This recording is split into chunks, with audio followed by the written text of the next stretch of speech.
Department of Public Health Director James Gillen was first to testify on Bill 215, legislation aiming to legalize marijuana for medicinal purposes.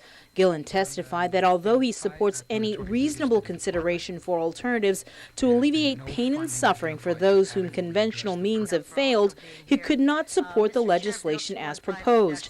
Under the bill, his agency would be responsible for establishing a 7-member advisory board along with promulgate rules that include considering applications for registry identification cards and define the amount of cannabis that is necessary to constitute an adequate supply. Quite simply, Mr. Chairman, the administrative and regulatory burden created by this bill is impossible to achieve without adequate funding.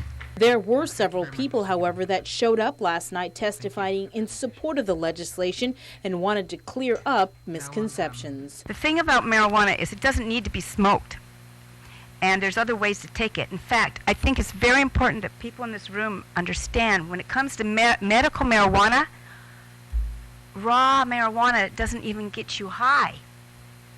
And that is the one that cures the cancers. For multiple cancer survivor Bradley Hewitt, he testified against the bill and recommended the use of Marinol, which is the only U.S. FDA-approved synthetic cannabinoid and is often marketed as a legal pharmaceutical alternative to natural cannabis. Marinol is available for just about everything from nausea to vomiting, but it does not include some of the other conditions that's out there. Some of these conditions include pain, PTSD. These conditions have numerous websites that allow you to trick your doctor into believing that you need these drugs when in fact you really don't.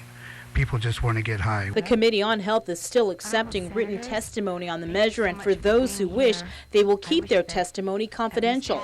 Meanwhile, the hearing ended with a video of Joaquin Concepcion, or Savage K, in which Bill 215 was named after. KC was diagnosed with stage 4 gastric cancer 2 years ago and endured 34 chemotherapy sessions before passing away on July 25th. He recorded a video in December last year to raise awareness about medicinal marijuana.